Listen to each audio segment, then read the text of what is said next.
Okay, so we're back to baling again. I'm probably not going to make this video too long because I don't want my baler to break down again. You know, maybe it's just a jinx, but if you can see it, that is the 7800 with a wheel rake. It's not a big B rake. It's what that is I'm demoing. I pretty much told them I'd take it because this is probably the roughest, nastiest field we could find to use it in, and it's working beautifully. It is a windrow turner.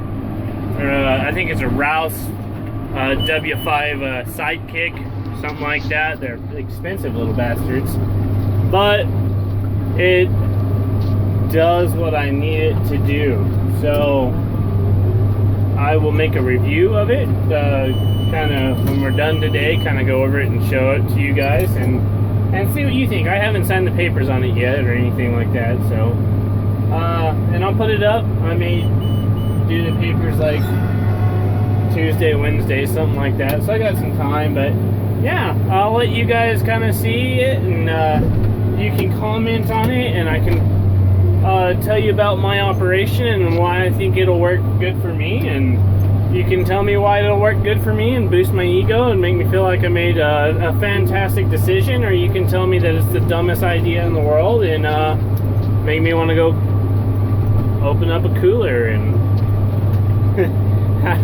stop worrying about it. But no, yeah, I'll get a little video of it, and I know the video quality is going to be absolutely atrocious because I don't have a good camera right now, but I'll get it close enough where you guys can see it, so stay tuned.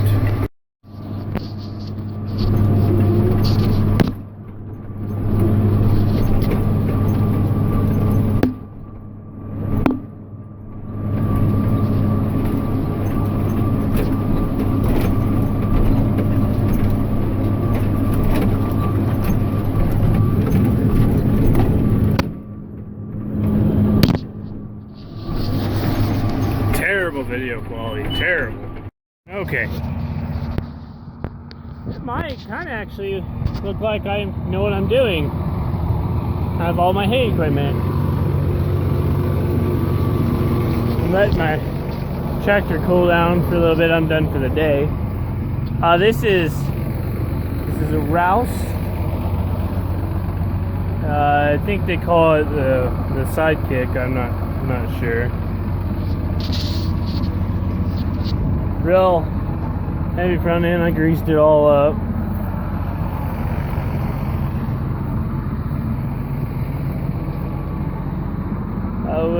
We started bouncing and getting into a little dirt, but nice big heavy tubing on this thing.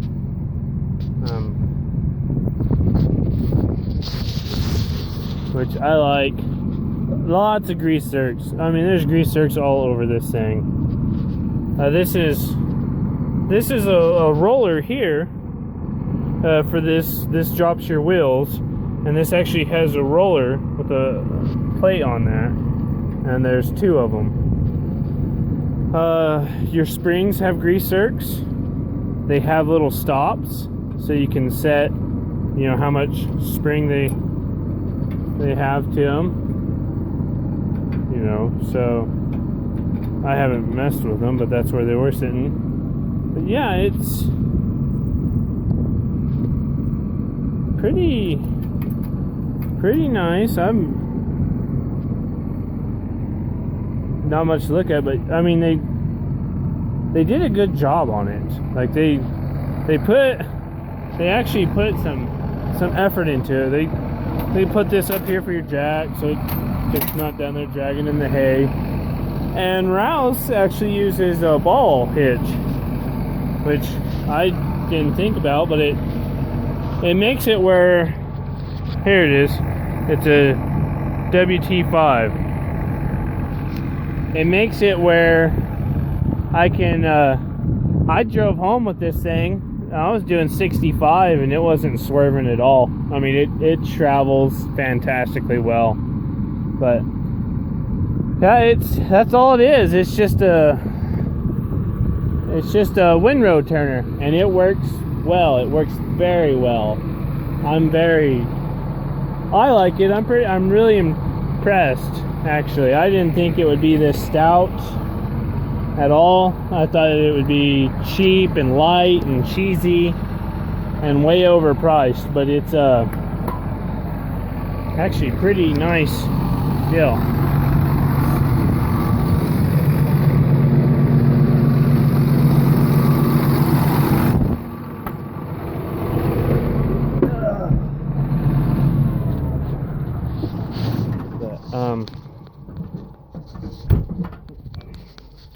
Again, sorry for the terrible camera deal. It worked fantastically well today. I mean, it worked really, really well.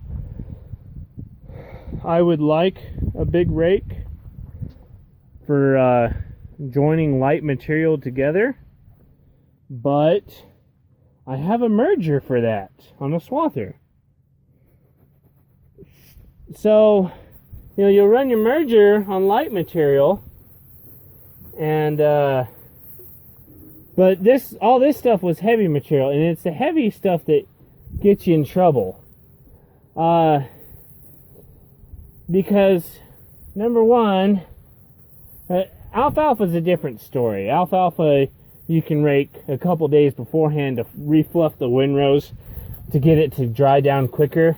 Like, that's when you're thinking of like raking alfalfa, it's a different story than raking hay grazer or like forage wheat, you know, big forage crops.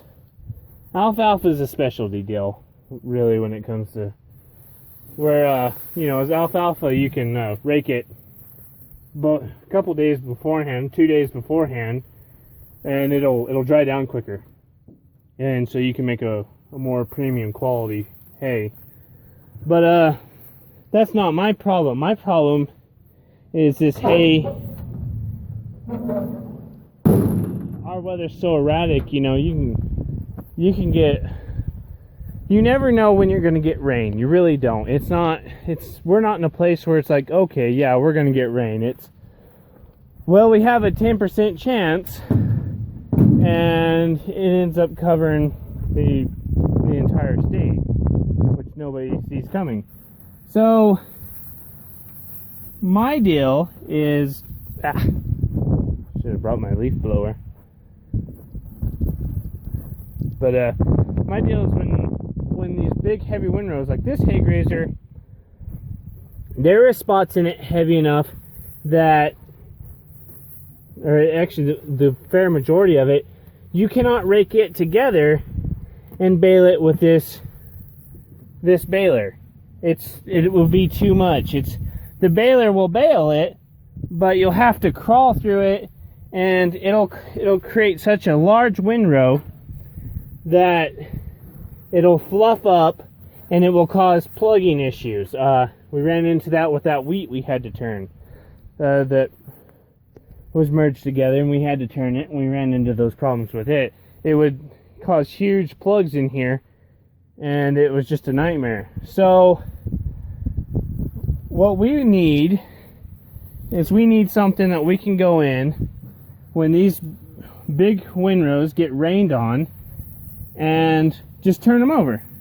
So you let the top side cook, and then you wait till it's pretty much dry, and then you go in and you flip them. And so I can go and buy a $20,000 rake.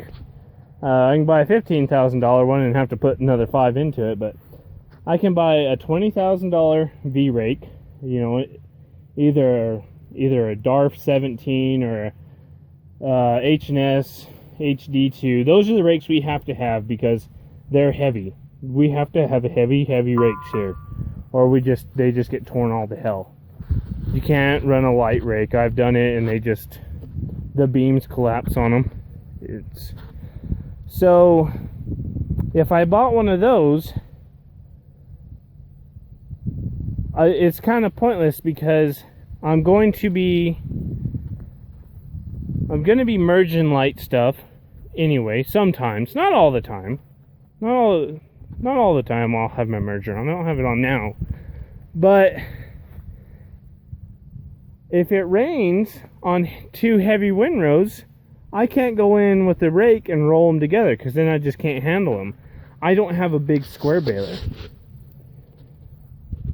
And even if I had a big square baler, you have to wait till that stuff dries out. If you're baling really heavy hay or medium heavy hay, you have to wait till the hay is dry, pretty much, you know, almost dry, before you rake it together, or it won't dry out because you're putting too much hay in a windrow. And so, you know, a lot of those guys run rakes on big square balers for capacity because they can handle them, and it just saves them fuel. And if I had a big square baler, I would do the same thing.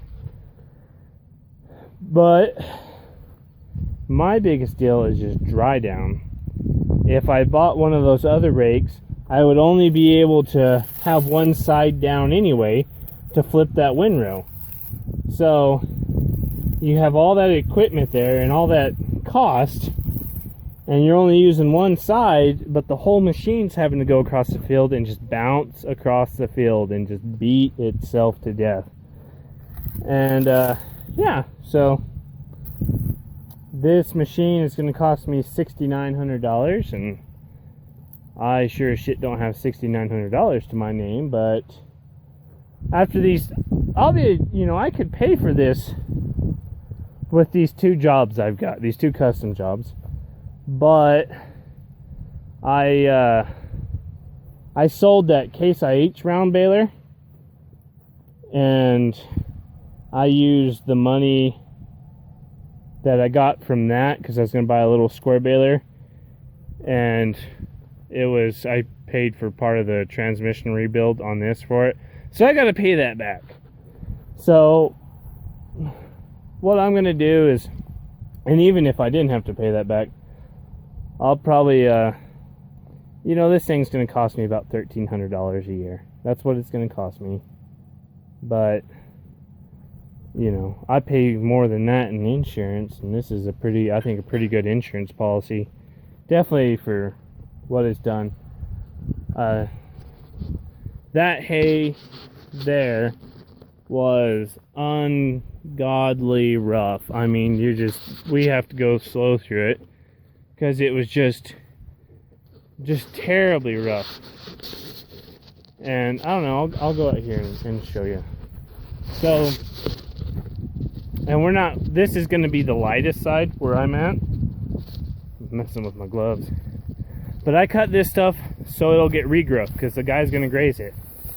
So we have, this is what the light side looks like. But look at these stalks. So we got a lot of stalks. And here's the old corn rows. So there's a corn row and a corn row and a corn row and a corn row. So it just goes like this. And this is a more accurate depiction. So this is down low in the corn row. So these stalks are 12 inches and these are 8 inches. You're putting, and this hay is doing really well. It's heavy. So we're putting a lot of hay, a lot of heavy hay down on those stalks. Well, hay grazers, I mean, this stuff, we didn't get any rain on it. And it was still just a little wet after a week of cutting it. And I mean, we crimped the heck out of it. We crushed it. So we've had a couple hard driving rains. And with hay like that, when it's setting up on a stalk that tall, it drives it down into the ground. And so it makes it, there's Mr. Carl Inns, the guy swath wheat for on silage, and they're the ones chopping the corn silage for me. But it just drives that hay down there, and most rakes can't get it out. It's really, on some places you have to use a hydraulic basket rake, which is just slow and tedious and a pain. But this one worked just fine. This one worked fantastically well. I mean, it pulled it out. It wasn't I thought it would be just bouncing all over the field, because I mean the tractor and baler is just bouncing all over the field, and this thing did pretty good. I mean, it bounced, but not where you're like having to watch it. It works so well that you pretty much, you set your tire on the edge of the windrow, that way, because you can turn it a full turn or a half turn by where you set your tire on that one windrow, and we just want a half turn. That way, the bottom is directly up. Shut the gates. But and you just pretty much forgot about it, and you just cruised along in the tractor. We weren't going that fast. Not as fast as you can go. We ran 7 miles an hour, but for what we're doing, it's pretty good. So yeah, I mean, it does give me two options that we looked at, though. I was thinking today, I can